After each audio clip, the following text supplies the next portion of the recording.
प्रणाम, अभिनंदन, हार्दिक स्वागत सभी का। सबको प्रणाम। मनमोहक कृतियों का पटल, मोहन कृति पटल पर जुड़े समस्त कृतिकारों को मेरा प्रणाम पहुंचे। आज 1773वां कार्यक्रम है। 5वें वर्ष की 363वीं शाम है और सबरंग का यह 6वां भाग है। मात्र 2 दिन रह गए 5वां वर्ष पूरे होने में और हमें इंतजारी है 6वें वर्ष की। 2 दिन के बाद हम 6वें वर्ष में प्रवेश करेंगे। सबरंग का यह कार्यक्रम आज 6ठे भाग में है और हमारे इस पटल पर अपना आशीर्वाद दे रहे हैं आदरणीय खिलाना बिजलवान जी, उत्तरकाशी से वरिष्ठ साहित्यकार हैं। बहुत बहुत चरण बंदन है, नमन करता हूँ। नमन आदरणीय चंद्रशेखर लोहनी जी को प्रणाम करता हूँ। पूना से अपना आशीर्वाद दे रहे हैं। दिल्ली से आदरणीय गिरीचंद बिष्ट हसमुख जी, बहुत बहुत प्रणाम, अभिनंदन। हमारे इस पटल पर दीपा पंत जी जुड़ी हैं दिल्ली से और अल्मोड़ा से जुड़े हैं आदरणीय दिनेश पांडे जी। जालंधर से जुड़ गए हैं ललित तिवारी जी। बहुत अभिनंदन, सबको प्रणाम, चरणवंदन, नमन, अभिनंदन। आज के इस कार्यक्रम के संचालन के लिए मैं आमंत्रित करता हूं अनुरोध के साथ आदरणीय दिनेश पांडे जी को। आज के इस कार्यक्रम को आगे बढ़ाकर कृतार्थ करेंगे। धन्यवाद, आभार, स्वागत, अभिनंदन। जय हो। धन्यवाद जोशी जी, प्रणाम है आपको और धन्यवाद है। हमारे आज के सबरंग के 6ठे भाग में हम एक बार फिर से एकत्रित हुए हैं इस संध्या में, इस संध्या को सुंदर सी बनाने के लिए। और हमारे साथ जुड़े हैं हमारे पूना से लोहनी जी और उत्तरकाशी से हमारे खिलानंद बिजलवान जी, दिल्ली से हमारे बीच हैं दीपा पंजी और जालंधर से हैं हमारे ज्योतिष करके ललित तिवारी जी और दिल्ली से ही हमारे हैं गिरीशचंद बिष्ट हसमुख जी। आप सभी को सादर प्रणाम है और अभिनंदन है, स्वागत है। तो आज के कार्यक्रम की शुरुआत हम दीपा पंजी से करेंगे इन दो पंक्तियों के साथ। जिंदगी प्यार का गीत है, जिसे हर दिल तो गाना पड़ेगा। जिंदगी प्यार का गीत है, इसे हर दिल तो गाना पड़ेगा। जिंदगी गम का सागर भी है, हंस के उस पार जाना पड़ेगा। हंस के उस पार जाना पड़ेगा। स्वागत है दीपावन जी। दीपा दीदी, स्वागत है आपका। ऑनलाइन मीटिंग में था ना जी, बहुत बहुत आभार, धन्यवाद। सम्मानित पटल के चरण स्पर्श प्रणाम। आप लोगों के सामने एक कुमाऊनी गीत प्रस्तुत कर रही हूँ। नारो बेटी नारो मेरी लाल, जा बेटी जा सौराल। नारो बेटी नारो मेरी लाल, जा बेटी जा सौराल। दुनिया की रीत बेटी तसीछ चलिया, दुनिया की रीत बेटी तसीछ चलिया। परे घरा भने हुनी चलिया बेटिया, चुप जाने मारे बाबा डाल, चुप जाने मारे बाबा डाल। जा चली जा सौरास, नारो बाबा नारो मेरी लाल, जा बेटी जा सौरास। बारे त्योहारे पोथा उनी जानी रे, बारे त्योहारे पोथा उनी जानी रे। अपने बाबा के चली फेटे नर जाए, अपनी जुके पोथा तुझे ने भूली। तेरे है जो अमर सुहाग, तेरे है जो अमर सुहाग। जा चली जा नारो बेटी नारो मिली लाल, जा बेटी जा सौरा। पति सेवा खूब करे मुख निमारिये, पति सेवा खूब करे मुख निमारिये।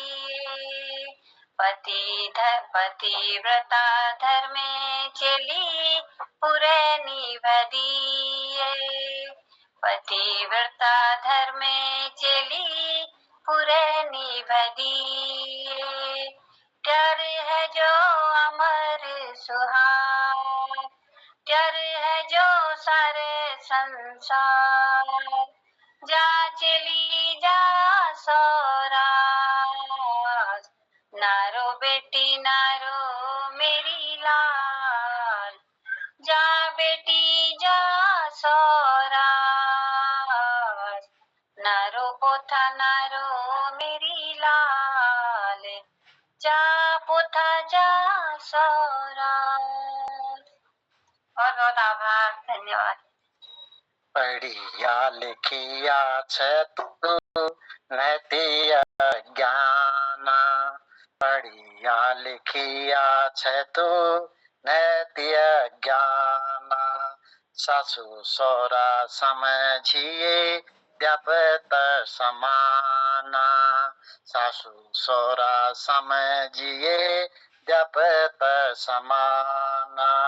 द्विय घरों धरी दिए लाल, जा चली जा सौरा।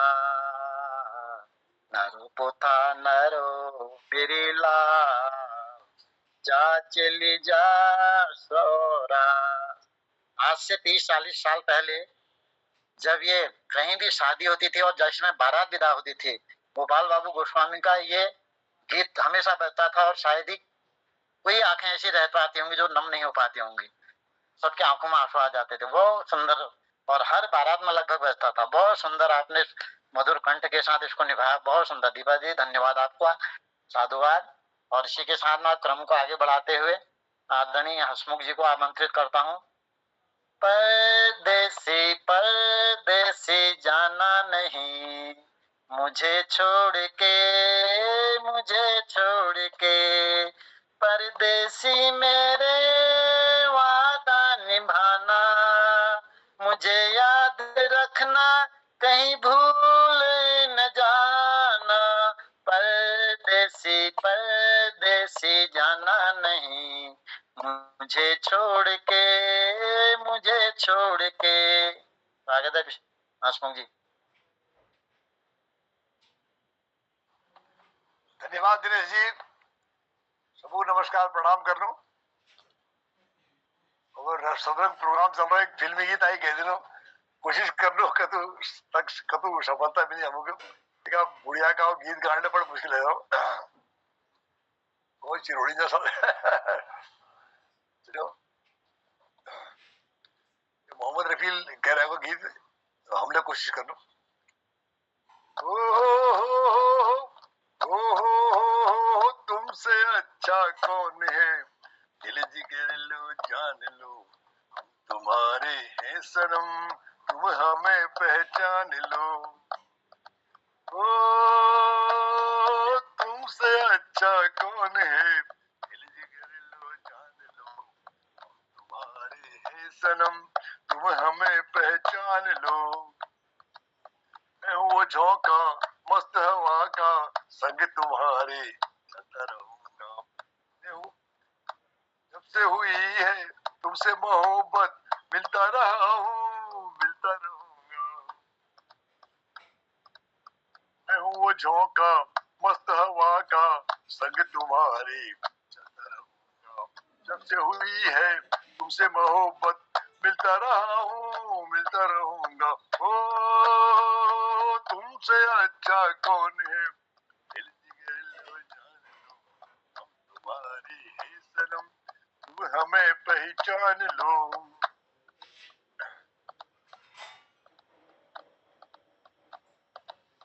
सीने में दिल है, दिल में तुम ही हो, तुम तो हमारी छोटी सी जान है, तुम्हें हमारी छोटी सी जान है, तुम हो सलामत हमको नहीं गम, तुमसे हमारी दुनिया जवां है, सीने में दिल है दिल में तुम ही हो, तुम्हें हमारी छोटी सी जान है, तुम हो सलामत हमको नहीं गम, तुमसे हमारी दुनिया जवां है। ओ तुमसे अच्छा कौन है, दिल जिगर लो जान लो, हम तुम्हारे हैं सनम, तुम हमें पहचान लो। ओ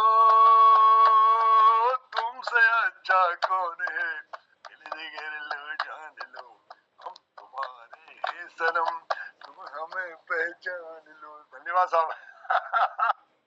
बहुत ही सुंदर। आप हर गाने को कितना बढ़िया ढंग से निभा लेते हैं, बहुत सुंदर। मैंने तो गानों की पहली बार धन्यवाद आपको, बीच में गड़बड़ है जी यार, पहली बहुत हाँ। गाची अब गड़बड़ है जी। धन्यवाद। नहीं, अभी भी बहुत सुंदर, आप बिल्कुल बहुत बढ़िया गाते हैं। हमारी भी लता जी उपस्थित हो गई हैं, लता जी का भी स्वागत है, प्रणाम है उनको। और इन दो पंक्तियों के साथ मैं लोहनी जी को आमंत्रित करता हूँ।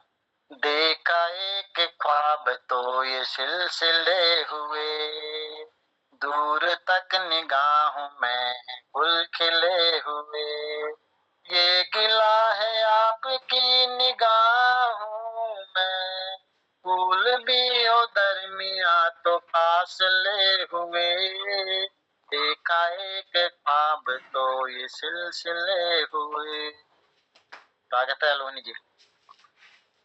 धन्यवाद पांडे जी, सबको नमस्कार मेरा। तो नवरंग सबरंग कार्यक्रम में एक आज मैं आपको गालिब की एक गजल सुनाना चाहता हूँ। गालिब मिर्जा गालिब की है और ये जनरली सुनी नहीं है लोगों ने। तो गजल के जो बोल है मैं बता दूं। दिल ही तो है, दिल ही तो है न संग खिश्त। तो खिश्त मतलब संग माने पत्थर, खिश्त माने टुकड़ा। दिल ही तो है न संग खिश्त, दर्द से भर ना आए क्यों। रोएंगे हम हजार बार कोई हमें रुलाए क्यों। दैर नहीं हरम नहीं डरना आशियां नहीं, बैठे हैं रह गुजर पे हम कोई हमें उठाए क्यों। दिल ही तो है न संग खिश्त। तो इसको जरा तरन्नुम में गाते हैं।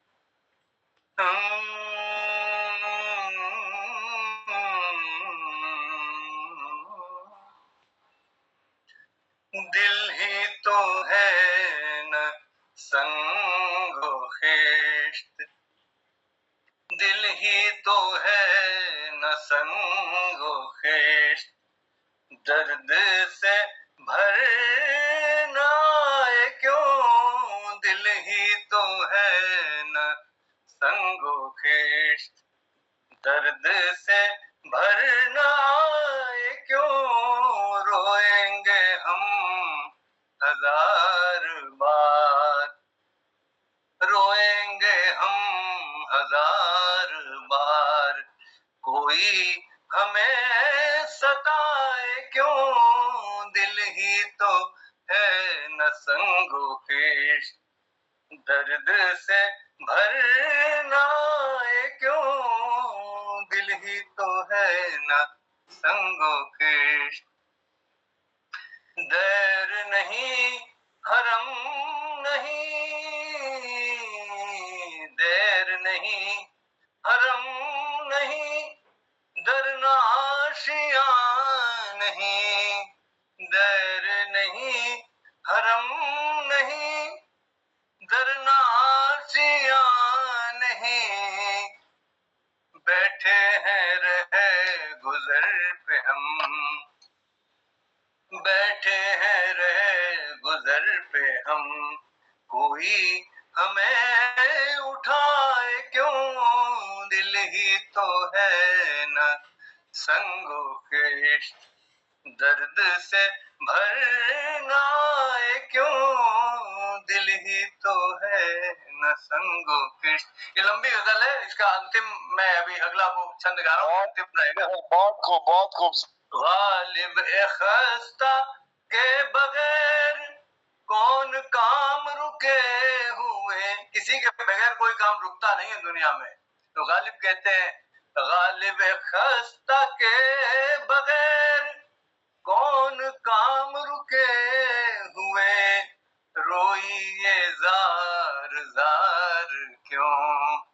रोइए जार जार क्यों, कीजिए हाय हाय क्यों, दिल ही तो है संगो खेड़, दर्द से भरना है क्यों, दिल ही तो है न संगो खेड़, रोएंगे हम हजार बार, कोई हमें सताए क्यों, दिल ही तो है न संगो खेड़। धन्यवाद। ये गालिब की गजल थी। बहुत ही सुंदर। आप भी लोहनी जी बहुत सुंदर गाते हैं और आपको भी संगीत का अच्छा ज्ञान है। बिल्कुल बहुत सुंदर लगता है जब आप गाते हैं और बहुत बहुत धन्यवाद। आप कल भी आपने गजल सुनाई थी, आज भी गजल सुना दी। और हमारे बीच टाइगर साहब और शीला जी उपस्थित हो गए हैं। दोनों का स्वागत है, अभिनंदन है, दोनों को प्रणाम है। अब मैं लता जी को आमंत्रित करता हूँ इन दो पंक्तियों के साथ। उसके बाद खिलानंद जी आप तैयार हैं, अपनी रचना ढूंढ के रखें। खिलानंद जी आप अपनी रचना ढूंढ के रखें, इनके बाद आपकी बारी है। इन दो पंक्तियों के साथ लता जी को आमंत्रित करता हूँ। जिनको है बेटियां वो ये कहते हैं, जिनको जिनको है बेटियां वो ये कहते हैं, परियों के देश में वो तो रहते हैं, घर को जन्नत का नाम देते हैं, जिनको है बेटियां वो ये कहते हैं। स्वागत है लता जी। धन्यवाद सर और सभी को मेरा प्रणाम। मेरा मेरा सॉन्ग है एक प्यार का नगमा है। स्वागत स्वागत। धन्यवाद। एक प्यार का नगमा है, मौजों की रवानी है, जिंदगी यार कुछ भी नहीं, तेरी मेरी कहानी है। एक प्यार का नगमा है, मौजों की रवानी है, जिंदगी और कुछ भी नहीं, तेरी मेरी कहानी है। कुछ खो कर पाना है, कुछ पाकर खोना है, जीवन का मतलब तो आना और जाना है, कुछ खो कर पाना है, कुछ पाकर खोना है, जीवन का मतलब तो आना और जाना है, एक पल के जीवन से एक उम्र चुरानी है, जिंदगी और कुछ भी नहीं, बहुत खूब। मेरी कहानी है। एक प्यार का नगमा है, मौजों की रवानी है, जिंदगी और कुछ भी नहीं, तेरी मेरी कहानी है। एक प्यार का नगमा है, मौजों की रवानी। धन्यवाद सर। बहुत खूब मैम, बहुत खूब। बहुत सुंदर। इसकी अगली अनुति है। तू धार है नदियाँ की, मैं तेरा किनारा, तू मेरा सहारा है, मैं तेरा सहारा हूँ। आँखों में समुंदर है, आशाओं का पानी है, जिंदगी और कुछ भी नहीं, तेरी मेरी कहानी है। और सुंदर निभाया आपने। इसके साथ मैं 2 पंक्ति के साथ आदरणीय खिलानी जी को आमंत्रित करता हूँ। सुमिरन से मन, कर्म से जीवन, इस जग में मुस्काए हम, ज्ञान और कर्म के 2 पंखों से आगे बढ़ते जाए हम, ज्ञान और कर्म के 2 पंखों से आगे बढ़ते जाए हम। स्वागत है खिलानंद जी। सर जी, वैसे तो मैंने आपको कहा कि स्वास्थ्य ठीक नहीं, सुना नहीं पाता हूँ, और जब आप कह देते हैं तो कुछ मैं उल्टा सीधा शायद इस पर सुना देता हूँ। तो मैं आज आपको एक ऐसी रचना सुनाऊंगा जो कि 24 साल की उम्र में लिखी गई थी। आज तो 90 साल में पहुंच रहा हूँ, लेकिन वैसी रसवारी नहीं है, पर भाव जो भी होगा। क्या बात है, वो होता है स्वागत स्वागत। वो उस पर एक पड़ाव यह भी, मैंने उस एक शीर्षक है, ये तो पहला इंटर है, एक मोड़ यह भी जिंदगी का, जहाँ इस पड़ाव पर लड़खड़ाता है मनुष्य, गिरते गिरते संभल न पाए तो मनुष्य बन जाता है जल। इसकी व्यथा की निराली कथा है, इसकी व्यथा की इस व्यथा की एक निराली कथा है, जहाँ गिरते गिरते संभलना है। यहाँ कामनाओं की आंधी जो आती है, किसी को उजाड़ देती है, तोड़ देती है, तो किसी को कुछ भी न हुआ तो बच गया, तो पेड़ का पत्ता तो हिलाई देता है। यही है यह पड़ाव जिसे जवानी नाम से जाना जाता है, जिसे जवानी नाम से जाना जाता है। ये तो उस पड़ाव का इंट्रोडक्शन है। अब थोड़ा सा मैं सीधे शब्दों में साधारण में उसमें तो नहीं गा सकता हूँ, जिसमें कि आप लोग तरज में अच्छी गाते हैं, लेकिन सीधे पढ़ देता हूँ। उसका है प्यार की एक किस्मत से। जिस दिन प्रथम तुमको निहारा, थी वर्षा ऋतु न पर थी छाई बादल की घटा, देख तेरा शशि किरण सी सटा, मेरा मन मयूर नाच उठा। मन में वासनाओं का ज्वार लहराया, प्रेम सागर की लहरों में गोता लगाया।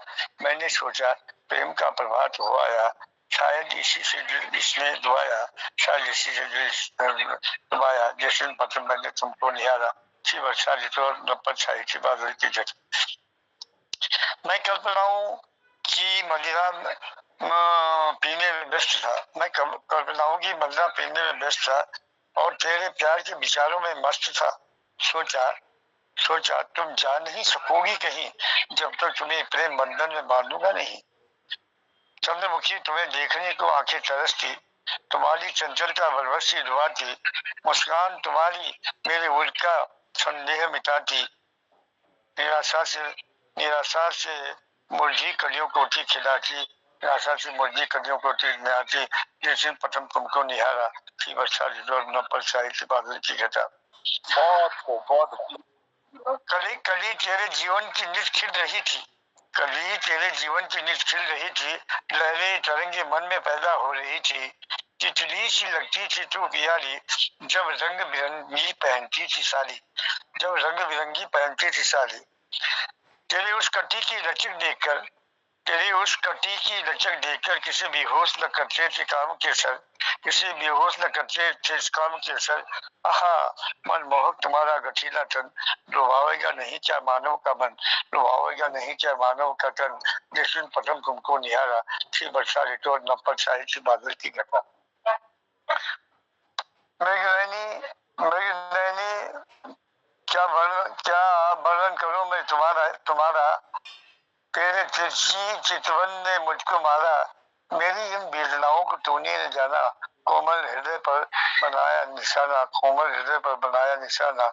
जब जिस दिन प्रथम मैंने तुमको निहारा, सी वर्षा ऋतु न पर छाई सी बादल की घटा। वर्षा की सुहानी ऋतु में तुम्हारा निखार चंदा को भी था ले जाता, निखार चंदा को भी था ले जाता। इसी से बादल के पर्दे की ओट में चंदा भी निज मुंह को उठा छिपाता, चंदा भी निज मुंह को उठा छिपाता। तेरे मोहक यौवन रूप की प्रभा से, तेरे मोहक यौवन और रूप की प्रभा से स्वर्ग की अप्सराएं तकती ले जाती। हृदय सागर की लहरें तरंगे हमारी, रात दिन तेरा आसरा चाहता थी। जिस दिन प्रथम तुमको निहारा, थी वर्षा ऋतु और बादल पर छाई थी घटा। अपने यौवन से तूने हमें तरसाया, अपने यौवन से तूने हमें तरसाया। प्रेम तरंग, प्रेम मार्ग दिखाकर क्षण को हर्षाया, प्रेम मार्ग दिखा क्षण को हर्षाया।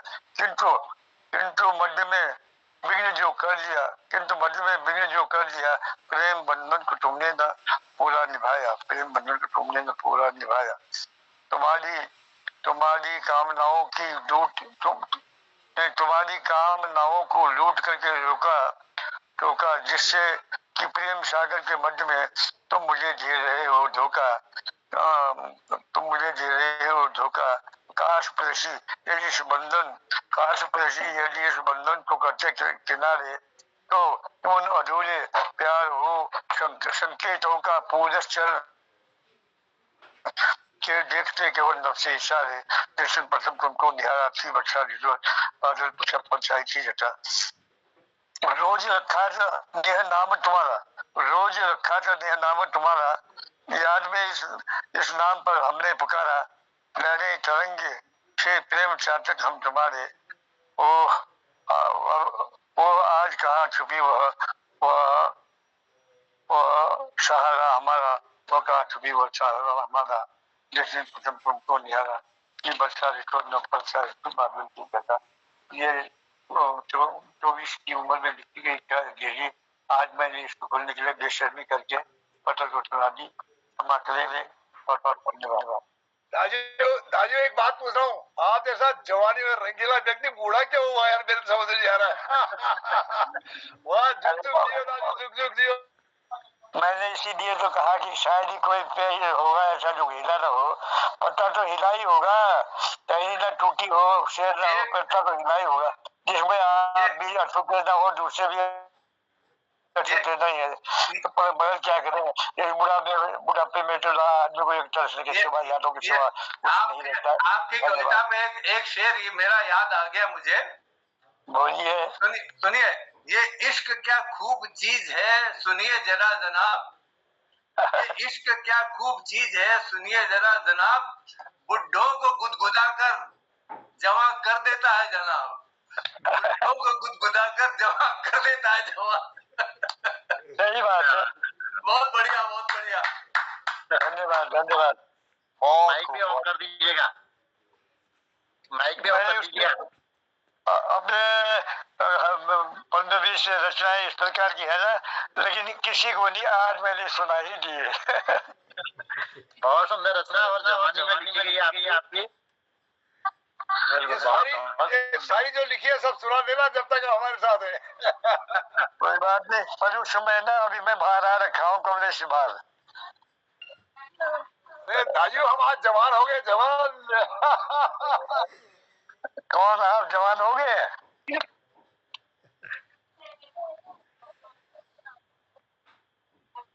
माइक भी ऑफ कर दीजिएगा। हाँ हाँ अच्छा सर। हाँ, माइक ऑफ कर दीजिएगा। अब मैं इसी क्रम को आगे बढ़ाते हुए टाइगर साहब को बुलाता हूँ। हमारे पंजी उपस्थित हो गए, पंजी का स्वागत है, प्रणाम है, अभिनंदन है। टाइगर साहब एक सुंदर से आपके जो शायरियां हैं वो सुनेंगे हम। एक जिगर मुरादाबादी जी ने कहा है, जुदाई पर कहा है उन्होंने, मेरी जिंदगी तो गुजरी तेरे हिज्र के सहारे, मेरी जिंदगी तो गुजरी तेरे हिज्र के सहारे, मेरी मौत को भी प्यारे कोई चाहिए बहाना, मेरी मौत को भी प्यारे कोई चाहिए बहाना। स्वागत है टाइगर साहब। क्या कहने सर, क्या कहने। बहुत बहुत धन्यवाद सर। प्रणाम प्रबुद्ध पटल को, खिलानंद जी का आज शेर सुन के और उनके कविता सुन के बहुत आनंद आया। लोहनी सर जी को खासकर प्रणाम, बहुत ही खूबसूरत सर। और बहुत सुंदर कंठ मोहन जोशी सर जी को, गिरीश चंद बिस जी सर को, आपको, मातृशक्ति हैं उनको सबको प्रणाम, प्रबुद्ध पटल पर जितने लोग हैं सभी को प्रणाम। तो सर आपने आज ये कहा कि मेरी ही कोई लिखी हुई आपको सुननी है, तो चलिए आज मैंने 2 दिन पहले ही लिखी है ये आज आपके समक्ष पेश करता हूँ। उससे पहले आपने लता मैडम ने को बुलाते वक्त आपने बेटियों के बारे में कुछ कहा था, तो मेरा एक शेर है उस पर बेटियों के लिए। मैंने ये लिखा था कि जिसे गुरूर है कि उसने हुकूमतें संभाली हैं, जिसे गुरूर हो कि उसने हुकूमतें संभाली हैं, उससे जरा पूछो क्या कभी बेटियां पाली हैं। जिसे ये गुरूर हो कि उसने हुकूमतें संभाली हैं, उससे जरा पूछो कि क्या कभी बेटियां पाली हैं। तो ये मेरा एक शेर था, मैंने लिखा। और बेटियों के बारे में आपने बिल्कुल सही कहा सर, मैं अपने 2 बेटियों के साथ रहता हूँ। बेटियां आप नहीं पालते, बेटियां आपको पालती है, बस जरा से बड़ी हो जाती है फिर वो आपकी माँ बन जाती है। और ये बहुत सौभाग्य है सर, मतलब दिल से कह रहा हूँ।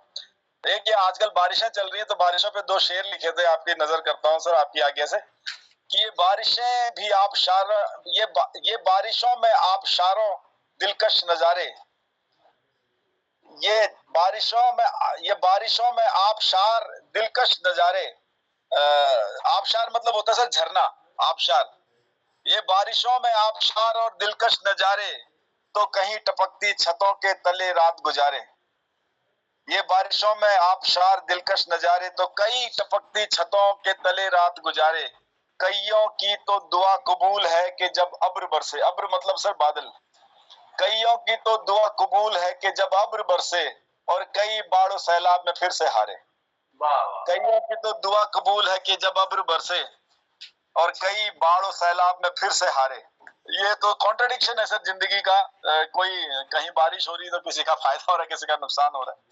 तो और ये एक मैंने अभी गजल लिखी थी, ये आप लोगों को समर्पित करता हूँ, आपके चरणों में है कि सर ये लिखा है कि सर माना जीत के कोई आसार नहीं है, माना जीत के कोई आसार नहीं, माना जीत के कोई आसार नहीं, पर हार को मैं भी तैयार नहीं। माना जीत के कोई आसार नहीं, पर हार को मैं भी तैयार नहीं। बात मेरे उसूल मेरे किरदार की है, बात मेरे उसूल मेरे किरदार की है, जंग मेरे लिए नफे का व्यापार नहीं। बात मेरे उसूल मेरे किरदार की है, जंग मेरे लिए नफे का व्यापार नहीं। ऐ हम सफर मेरी एक एक खुशी तेरी, ये मैं अपनी घरवाली को डेडिकेट करता हूँ। ऐ हम सफर मेरी एक एक खुशी तेरी, बस मेरे गम पे तेरा इख्तियार नहीं। ऐ हम सफर मेरी एक एक खुशी तेरी, बस मेरे गम पे तेरा इख्तियार नहीं। धन्यवाद सर। मेरी जीत या मेरी मौत पे खत्म होगी जंग, मेरी जीत या मेरी मौत पे खत्म होगी जंग, हार नहीं मतलब हार नहीं। मेरी जीत या मौत पे खत्म होगी ये जंग, हार नहीं मतलब हार नहीं। और एक ये इस शेर को कहने से पहले मैं आपको एक 2 लाइनें बताना चाहूंगा कि मैंने ये सुना है कि हम कहते हैं, हमारे हिंदुस्तानी परिवेश में हम लोग ये कहते हैं कि मेरे पैर में कांटा चुभ गया। ये सभी लोग कहते हैं मेरे पैर में कांटा चुभ गया। तो मैं कई बार सोचा मैंने कि कांटा कौन सा चल के आया था और घूम फिर के आके आपके पैर में घुस गया। बेसिकली हमारा पैर कांटे पे पड़ता है, लेकिन हम अपनी गलती नहीं मानते। हम कहते मेरे पैर में कांटा चुभ गया है, हम ये नहीं कहते कि मेरा पैर कांटे पे पड़ गया। अब अंग्रेज क्या बोलेंगे इसको? अंग्रेज ये कहते हैं I stepped on the thorn, मैंने कांटे पे पैर रख दिया। लेकिन हमारी ये आदत है हिंदुस्तानी पाकिस्तानी ये इस किस्म के लोगों की कि हम ये कहते हैं मेरे पैर में कांटा चुभ गया, कांटा लगा। मतलब हमारी ये आदत है कि कांटे की गलती थी, मेरी तो गलती नहीं थी। तो ये था कि मेरी जीत या मेरी मौत पे खत्म होगी जंग, हार नहीं मतलब हार नहीं। पांव कांटा नहीं चुभता, पांव कांटा नहीं चुभता, पांव कांटे पे पड़ता है। कांटा नहीं चुभता, पांव कांटे पे पड़ता है। गलतियां मान लो खुद की पर यार नहीं।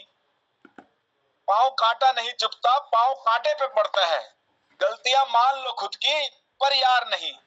और आखिरी 2 शेर ये है कि दुश्मन रावण सा भी हो तो कोई बात नहीं, दुश्मन रावण सा भी हो तो कोई बात नहीं।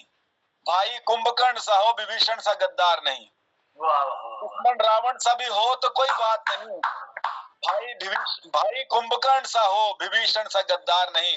और आखिरी शेर सर, धर्म के प्रति मेरा थोड़ा सा जो नजरिया है वो थोड़ा सा आकलन करने का, धार्मिक ग्रंथों के प्रति मेरा, मैं पढ़ता सारी हूँ लेकिन मेरा जो थोड़ा नजरिया इस किस्म का है कि मैं उनसे चीजें सीखता हूँ और उनमें आकलन करता हूँ उसका।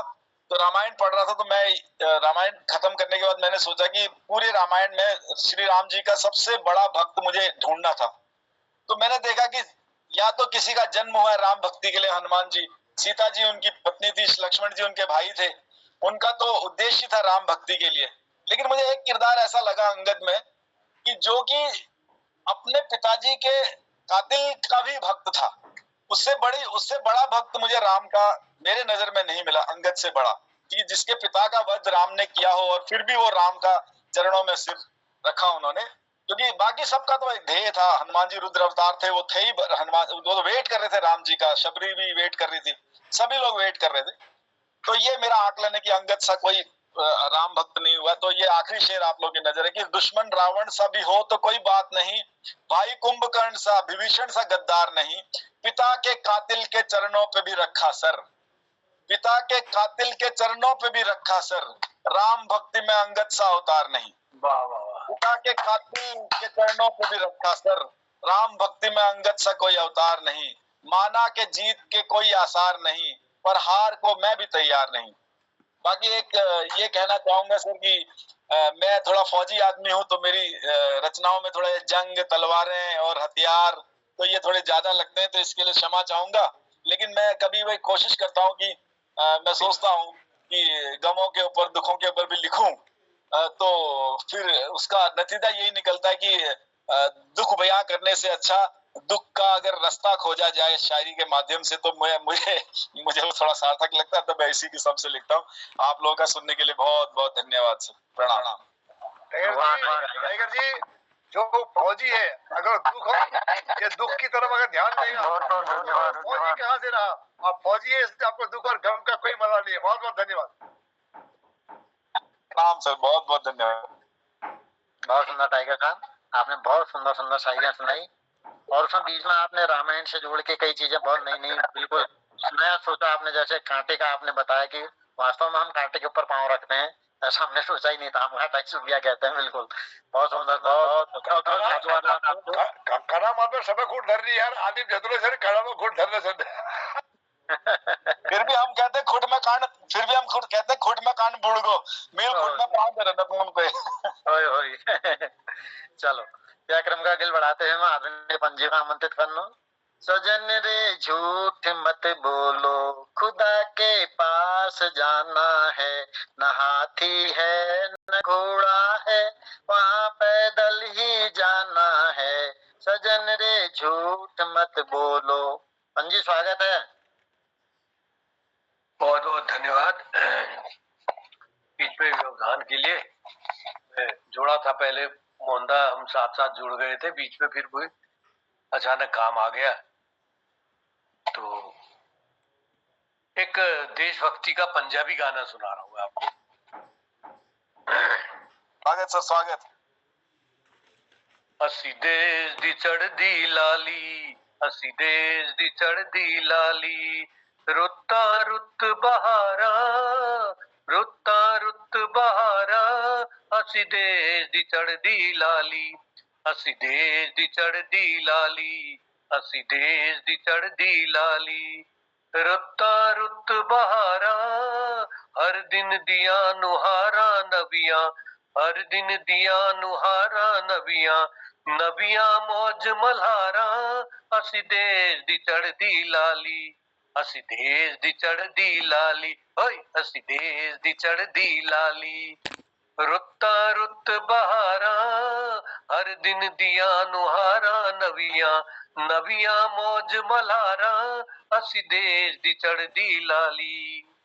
मटक हुलारे पोटे पोटे, मटक हुलारे पोटे पोटे, चौकड़िया पर दे हर नोटे, मटक हुलारे पोटे पोटे, चौकड़िया पर दे हर नोटे, नचदियां टपदियां डारा, ओए नचदियां टपदियां डारा असी देश दी चढ़दी लाली ओए असी देश दी चढ़दी लाली असी देश दी चढ़दी लाली रुत्ता रुत बहारा हर दिन दिया नुहारा नबियां नबियां मौज मला असी देश दी चढ़दी लाली ओ आई सखियों दी टोली ओ आई सखियों दी टोली ओ आई मित्रा दी टोली ओ आई सखियों दी टोली ओ आई मित्रा दी टोली हर कोई बोले प्यारी बोली हर कोई बोले प्यारी बोली गुटकन जिया गुटारा गुटकन जिया गुटारा असी देश दी चढ़दी लाली ओए असी देश दी चढ़दी लाली ओए असी देश दी चढ़दी लाली रुत्ता रुत बहारा हर दिन दिया नुहारा नबियां हर दिन दिया नुहारा नबियां नबियां मौज मलारा असी देश दी चढ़दी लाली दुनिया पर दे दिल नू मोहिए दुनिया पर दे दिल नू मोहिए दुनिया दे सहरे बिच सोहिए दुनिया पर दे दिल नू मोहिए दुनिया दे सहरे बिच सोइए जो सोने दिया तारा जो सोने दिया तारा असी देश दी चढ़दी लाली ओए असी देश दी चढ़दी लाली ओए असी देश दी चढ़दी लाली रुत्ता रुत बहारा हर दिन दिया नुहारा नबियां नबियां मौज मलारा असी देश दी चढ़दी लाली ओए असी देश दी चढ़दी लाली ओए असी देश दी चढ़दी लाली ओए असी देश दी चढ़दी लाली असी देश दी चढ़दी लाली जो बोले सोनिहाल सत श्री अकाल। आपने देशभक्ति के रंग में रंग दिया बिल्कुल पंजाबी गाने से। बहुत सुंदर पंजी, धन्यवाद, साधुवाद। और इसी के साथ हमारे साथ ललित तिवारी जी जुड़े हैं, तो ललित तिवारी जी को इन दो पंक्तियों के साथ मैं आमंत्रित करता हूँ।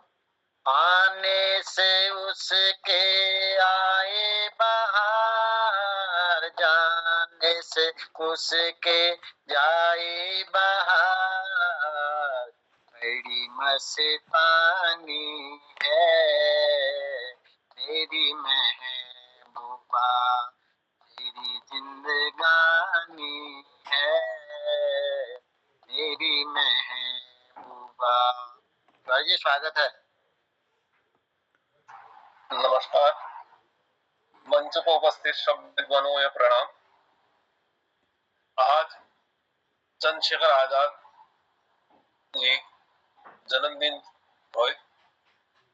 आ उन्होंने बारे में बताऊं शबरंग कार्यक्रम छू थोड़ा हमको लोगों को मेघाल पड़ी जान और थोड़ा जानकारी लोगों तक साझा है।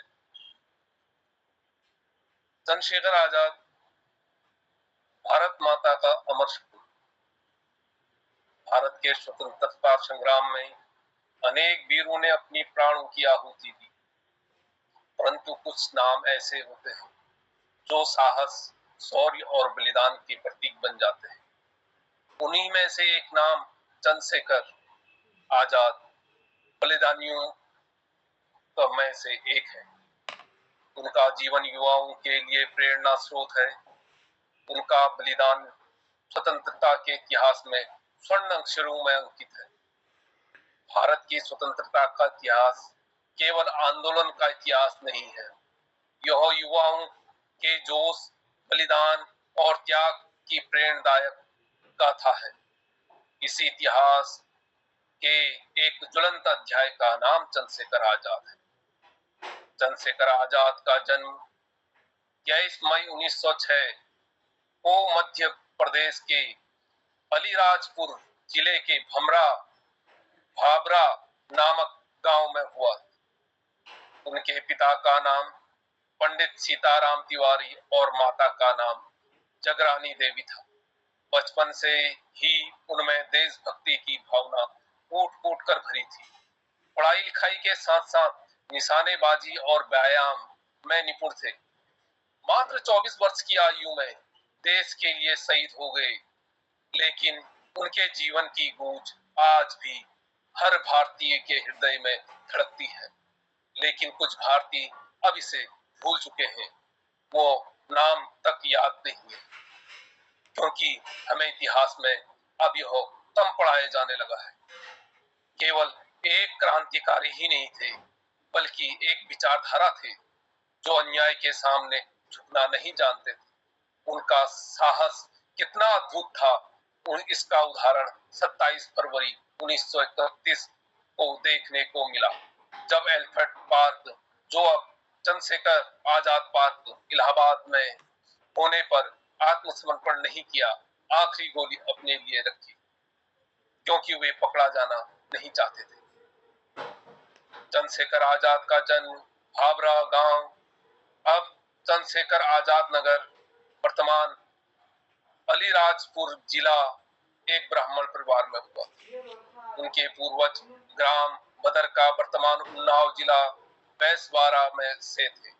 आजाद के पिता पंडित सीताराम तिवारी अकाल के समय अपने पैतृक निवास बदरका को छोड़कर पहले कुछ दिनों मध्य प्रदेश अलीराजपुर रियासत में नौकरी करते रहे, फिर जाकर भाबरा गांव में ही बस गए।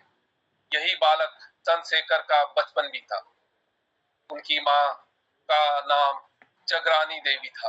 आजाद का प्रारंभिक जीवन आदिवासी बाहुल्य क्षेत्र में स्थित भाबरा गांव में बीता। अतः बचपन में आजाद ने भील बालकों के साथ खूब धनुष बाण चलाए। इसी प्रकार उन्होंने निशानबाजी बचपन में ही सीख ली। बालक चंद्रशेखर आजाद का मन अब देश को आजाद कराने के लिए अहिंसात्मक उपायों से हटकर सशस्त्र क्रांति की ओर मुड़ गया। उस समय बनारस क्रांतिकारियों का गढ़ था। वह ममननाथ गुप्त और प्रणवेश चटर्जी के संपर्क में आए और क्रांतिकारी दल के सदस्य बन गए। क्रांतिकारियों का यह दल हिंदुस्तान प्रजातंत्र संघ के नाम से जाना जाता था, जिसे अंग्रेज सरकार ने आतंकवादी घोषित किया था। बाद में आजाद प्रखर देशभक्त थे। काकोरी कांड में ठार होने के बाद ही उन्होंने छिपने के लिए साधु का वेश बनाया, बखूबी सीख लिया था और इसका उपयोग उन्होंने कई बार किया। एक बार वे दल के लिए धन जुटाने के लिए गाजीपुर के एक मरणासन साधु के पास चेला बनकर भी रहे, ताकि उनके मरने के बाद मठ की संपत्ति उनके हाथ लग जाए। परंतु वहां जाकर जब उन्हें पता चला कि साधु उनके पहुंचने के पश्चात मरणासन नहीं रहा, अपितु और अधिक इकट्ठा होने लगा है, वो वापस आ गए। प्रायः सभी क्रांतिकारी उन दिनों रूस की क्रांतिकारी कहानियों के अत्यधिक प्रभावित थे। आजाद भी थे, लेकिन वे खुद पढ़ने के बजाय दूसरों को सुनाने में ज्यादा आनंदित होते थे। 1919 में अमृतसर के जलियांवाला बाग नरसंहार से देश के नवयुवकों को उद्वेलित कर दिया था। चंद्रशेखर उस समय पढ़ाई कर रहे थे जब गांधी जी ने सन 1920 में असहयोग आंदोलन का फरमान जारी किया, तो वह आग ज्वालामुखी बनकर फट गई और तमाम अन्य छात्रों की भांति चंद्रशेखर भी सड़कों पर उतर गए आए।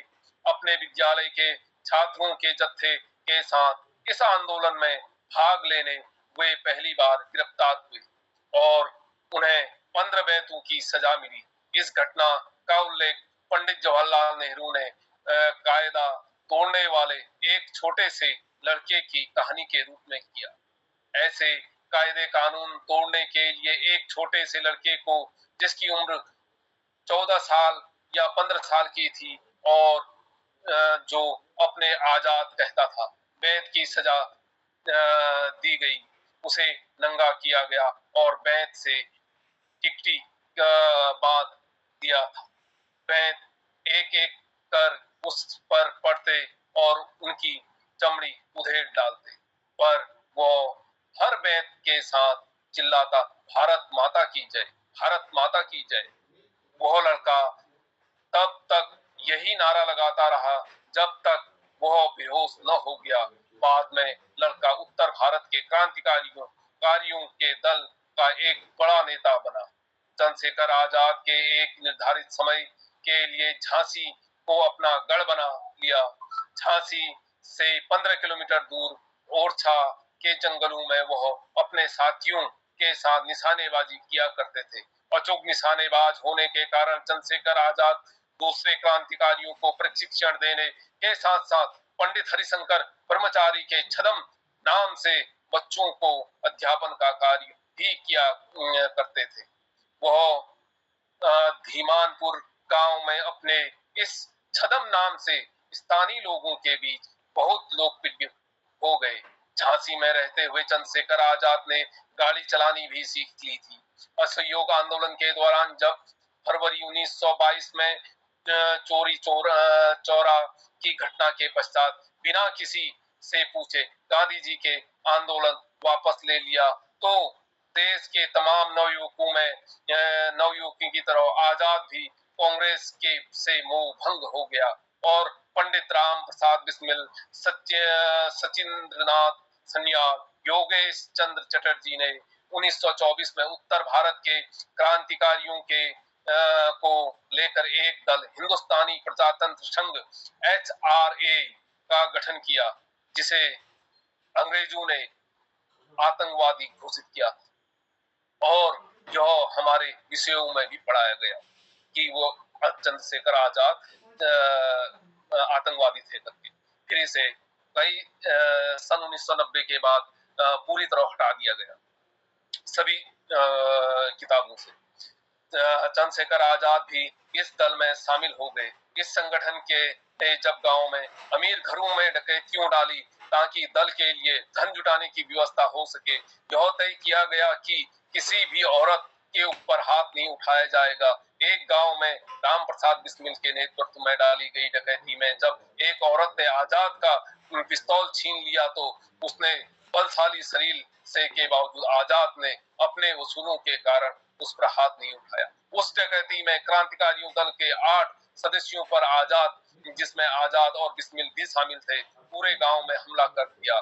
बिस्मिल ने मकान के अंदर घुसकर उस औरत को कसकर चांटा मारा, पिस्तौल वापस छीनी और आजाद को डांटते हुए खींचकर बाहर लाए। इसके बाद दल ने केवल सरकारी प्रतिष्ठानों को लूटने का फैसला किया। 1 जनवरी 1925 को दल ने समूचे हिंदुस्तान में अपना बहुचर्चित पर्चा द रेवोल्यूशनरी क्रांतिकारी बांटा, जिसमें दल की नीतियों का खुलासा किया गया। इस पैम्फलेट में सशस्त्र क्रांति की चर्चा की गई थी। इश्तिहार में के लेखक के रूप में विजय सिंह का छद्म नाम दिया गया था। सचिंद्रनाथ सन्याल इस पर्चे को बंगाल में पोस्ट करने जा रहे थे, तभी पुलिस ने उन्हें बांकुरा में गिरफ्तार करके जेल भेज दिया। HRA के संगठन के अवसर से इन तीनों प्रमुख नेताओं को बिस्मिल, सन्याल और चटर्जी में इस संगठन के उद्देश्यों को लेकर मतभेद था।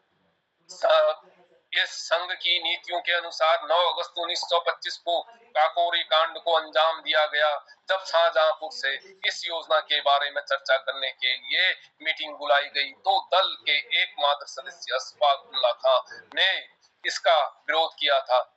उनका तर्क था कि इससे प्रशासन उनके दल को जड़ से उखाड़ने में तुल जाएगा और ऐसा ही हुआ।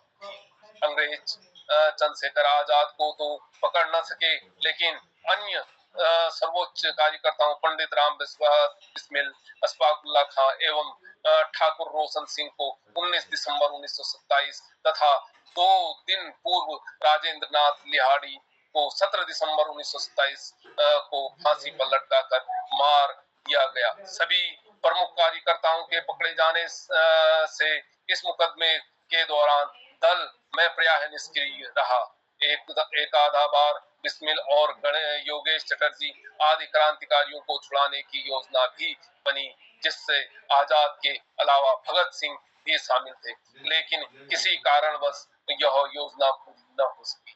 4 क्रांति को कड़ी कैद की सजा के बाद चंद्रशेखर आजाद ने उत्तर भारत के सभी क्रांतिकारियों को एकत्र कर 8 दिसंबर 1928 को दिल्ली के फिरोज शाह कोटला मैदान में एक गुप्त सभा का आयोजन किया। इसी सभा में भगत सिंह को दल का प्रचार प्रमुख बनाया गया। इसी सभा में यह भी तय किया गया कि सभी क्रांतिकारी दलों को अपने अपने उद्देश्य किसी नई पार्टी में विलय कर लेना चाहिए। पर्याप्त विचार विमर्शों के पश्चात एक मत से समाजवाद को दल का प्रमुख उद्देश्यों में शामिल घोषित करते हुए हिंदुस्तान रिपब्लिक एसोसिएशन के नाम बदलकर हिंदुस्तान सोशलिस्ट रिपब्लिक एसोसिएशन रखा गया। चंद्रशेखर आजाद ने सेना प्रमुख कमांडर इन चीफ का दायित्व संभाला। इस दल के गठन के पश्चात एक नया लक्ष्य निर्धारित किया गया। हमारी लड़ाई आखिरी फैसला होने तक जारी रहेगी और यह फैसला है जीत या मौत। 17 दिसंबर 1928 को चंद्रशेखर आजाद भगत सिंह राजगुरु ने संध्या के समय लाहौर में पुलिस अधीक्षक के दफ्तर को जा घेरा। क्यों ही जेपी सैंडर्स अपने अंगरक्षक के साथ मोटरसाइकिल पर बैठकर निकला। पहली गोली राजगुरु ने दाग दी जो सैंडर्स के मस्तिष्क पर लगी। वह मोटरसाइकिल के नीचे गिर पड़े। भगत सिंह ने आगे बढ़कर 4-6 गोलियां और दागकर उसे बिल्कुल ही ठंडा कर दिया। जब सैंडर्स को अंगरक्षक चंदन सिंह ने दोनों का पीछा किया तो चंद्रशेखर आजाद ने अपनी बंदूक से उसे गोली मारकर समाप्त कर दिया। लाहौर नगर में जगह जगह पर्चे चिपका दिए गए कि लाला लाजपत राय की मृत्यु का बदला ले लिया।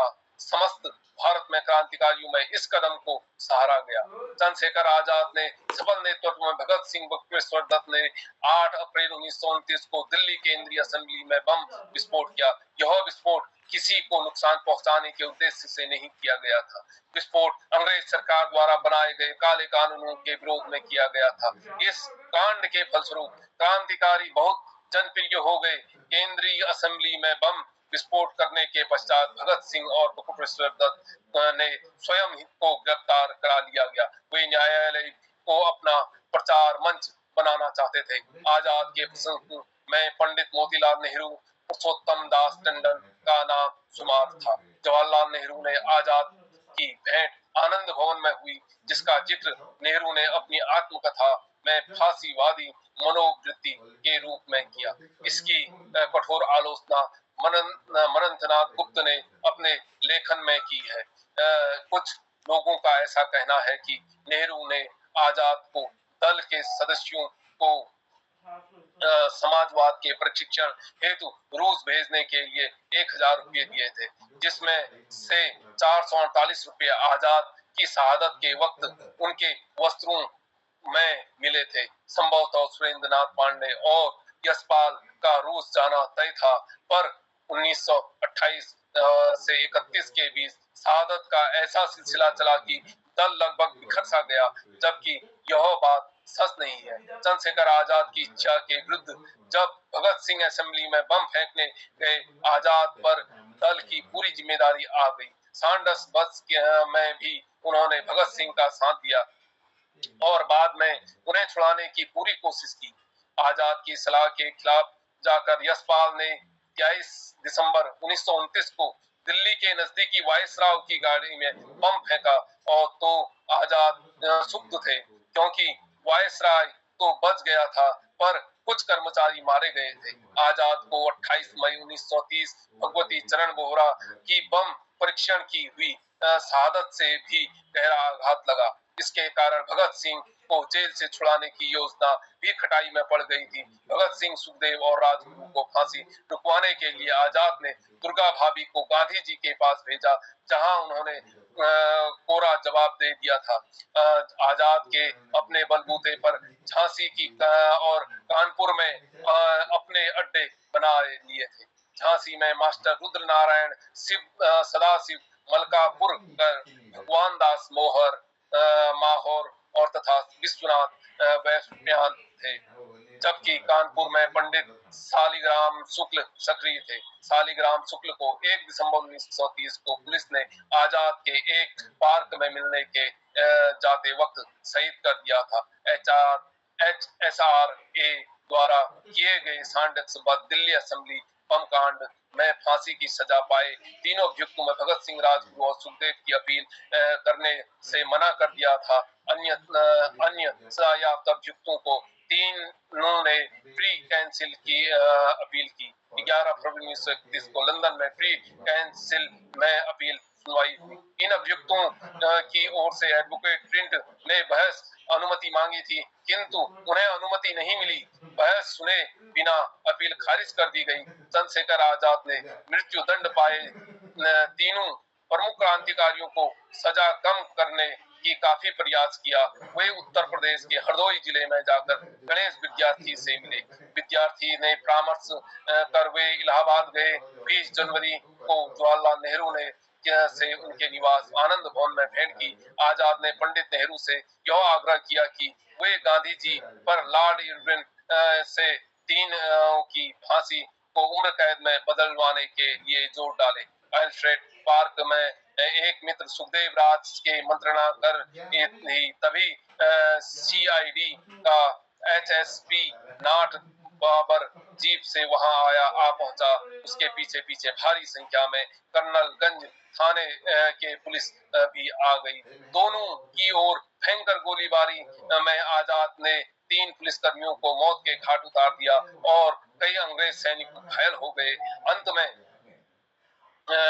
जब बंदूक में एक गोली बची तो उन्होंने खुद को गोली मार ली और वीर गति को प्राप्त हो गए। दुखद घटना 27 फरवरी 1931 के दिन घटित हुई और हमेशा के लिए इतिहास में दर्ज हो गई। पुलिस ने बिना किसी इसकी सूचना दिए चंद्रशेखर आजाद का अंतिम संस्कार कर दिया गया। जैसे ही आजाद का बलिदान की खबर जनता को लगी, सारा प्रयागराज अल्फ्रेड पार्क में उमड़ गया। जिस वृक्ष के नीचे आजाद शहीद हुए थे, वो लोग उस वृक्ष की पूजा करने लगे। वृक्ष के तने के इर्द गिर्द झाड़ियां बांध दी गई। लोग उस स्थान की माटी अपने कपड़ों शीशियों में भरकर ले जाने लगे। समूचे शहर में आजाद के बलिदानों की खबर जबरदस्त तनाव हो गया। शाम होते होते सरकारी प्रतिष्ठानों पर हमले होने लगे। सड़कों पर लोग आ गए। चंद्रशेखर आजाद एक विचार थे, एक आंदोलन थे, एक प्रेरणा थे। उनका जीवन साहस, आत्मबल, राष्ट्र प्रेम का प्रतीक है। आज भी जब भी भारत का युवा देशभक्ति की भावना ओतप्रोत होता है तो चंद्रशेखर आजाद उसके आदर्श बन जाते हैं और उनका नाम युग युगों तक भारतवर्षियों के हृदय में अमर रहेगा। माँ तुझे प्रणाम, माँ तुझे सलाम। चंद्रशेखर आजाद जैसा बेटा हिंदुस्तान को हर जन्म में मिले। धन्यवाद। बहुत सुंदर जानकारी तिवारी जी। बहुत आपने लंबी जानकारी दी, बहुत सारी उसमें खाली चंद्रशेखर आजाद ही नहीं, अन्य कई सारे उसमें आपने समाहित किए। बिल्कुल चंद्रशेखर आजाद जैसे लोग हमारे देश में, और सुन के वास्तव में शरीर में शेरन पैदा होती है कि जो लोगों ने अपनी प्राणों की आहुति दे दी और आज हम उसी देश को कैसे संवार रहे हैं और हम कितने निजी स्वार्थ में लिप्त हो चुके हैं। बिल्कुल ऐसे लोगों ने हमको ये सुंदर सा देश दिया था आजाद करके। वास्तव में हम बहुत पीछे इसलिए रह गए। उन्हीं का जैसा जज्बा अगर होता आज भी, उनका 10% भी जज्बा हर व्यक्ति में हम में होता, शायद हम बहुत आगे बढ़ चुके होते। बहुत बहुत धन्यवाद, साधुवाद।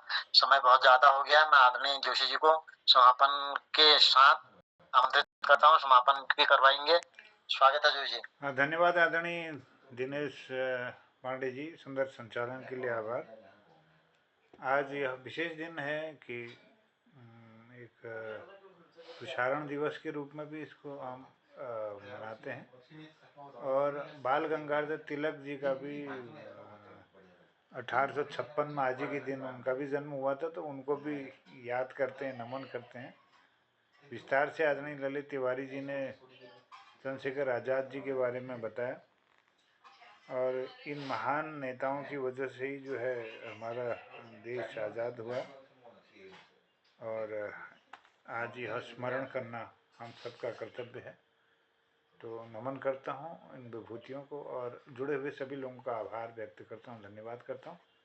और आज के समापन के लिए मैं जी का मुझे ऐसा प्रतीत होता है सर, आज की मेरी गजल भी चंद्रशेखर आजाद जी के लिए समर्पित थी। उसके जो भाव थे बिल्कुल आजाद जी के भाव थे और बड़े युग पुरुष थे वो। मतलब हम जैसे तुच्छ लोग तो उनको कहाँ आकलन कर पाएंगे, लेकिन Hindustan socialist HRA Hindustan Republican army को उन्होंने फिर सोशलिस्ट विचारधारा को कबूल करते हुए उन्होंने माना कि हाँ, इस हमारे देश को अपने आंतरिक समाज, हमारे देश और हमारे समाज को आंतरिक मतभेदों से बाहर उठ करके समाजवाद की तरफ, समानता की तरफ जाने के लिए उन्होंने इसको माना। भगत सिंह की इस बात को माना।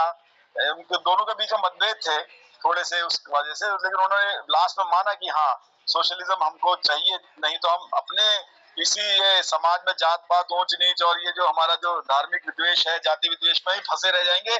भगत सिंह ने तो लास्ट में माना भी कि हम अंग्रेजों से गलत लड़ रहे हैं। उन्होंने कहा जो समाज खुद में ही बटा हुआ है वो क्या ही अंग्रेजों से लड़ेगा। तो चंद्रशेखर आजाद जी इस मामले में भी युग पुरुष थे कि उन्होंने इस चीज को एक्सेप्ट किया और उसके बाद वो हिंदुस्तान सोशलिस्ट रिपब्लिकन आर्मी बनी, वो HSRA बना, वो HRA से HSRA उन्होंने बनाया उसको। जी जी जी जी, चलिए बहुत धन्यवाद आदरणीय, सुंदर जानकारी के लिए आपका आभार व्यक्त करता हूँ। और आज वन संरक्षण दिवस भी है, तो इसलिए भी महत्वपूर्ण दिन है आज। और शबरंग का छोटा भाग बहुत ही महत्वपूर्ण हो गया इस चर्चा के बाद। तो धन्यवाद करते हुए, क्योंकि समय अधिक हो गया, बोलने के लिए बहुत कुछ है, लेकिन मैं हसमुख जी से सीधे निवेदन करूंगा कि वो चुटकुला देकर समापन की ओर ले जाएंगे। सबका आभार व्यक्त करता हूँ। आदरणीय चंद्रशेखर लोहानी जी का, खिलानी बिजुलवान जी का, ललित तिवारी जी का, टाइगर साहब का, आदरणीय दिनेश पांडे जी का, अंत तक आप सब लोग जुड़े रहे, बहुत अच्छा लगा। धन्यवाद। जय हो। आदरणीय हसमुख जी। धन्यवाद मोहन जी, जल्दीबाजी में करते हैं, बहुत देर है आज, लेट हो रहा, कहीं पे डांट नहीं पड़ो यार। बोलू भगवान है, प्रार्थना करो क्या को माइक खुली से बात करते हो। खिलानंद जी माइक खिलाड़ी जी बंद कर दो माइक। तो बोलू भगवान है, प्रार्थना करो, देखो चिकोड़ो ध्यान छोड़िया। हे भगवान, तुम फटाफट बिगड़ी अणजोई लौट बना दियो, ये है गो रहेगी आपको, अणजोई लौट बना दियो। मैं तुम्हें यह कृपा कभी नहीं भूलू, मैं तुम्हारे थान में अगर 100 रुपए 50 चढ़ू तो भगवान के बिल्कुल बढ़ो। तो भगवान को अरे पगला मन्नत मांग मन्नत, ये जन्नत देवड़ मेरे में रहती है। जन्नत मन्नत मांग। धन्यवाद। चलिए बहुत धन्यवाद आदरणीय हसमुख जी, बहुत आभार। और संचालक जी का बहुत आभार, धन्यवाद। सबके जुड़े रहने पर आज बहुत अच्छा लगा। तो आज़ाद जी को प्रणाम करता हूँ, तिलक सर को, तिलक जी को प्रणाम करता हूँ। और हमारे इस दिन के विशेष जो है आज वन संरक्षण दिवस, राष्ट्रीय प्रसारण दिवस के रूप में भी यह थोड़ा शुभकामनाएं आप सबको। आभार व्यक्त करते हुए कहता हूँ शुभ रात्रि, जय हिंद, जय उत्तराखंड, सबको प्रणाम। सभी को बहुत बहुत क्रांतिकारी सलाम। जय हो। जय भारत माता, जय उत्तराखंड। जय उत्तराखंड। जय। नमस्कार।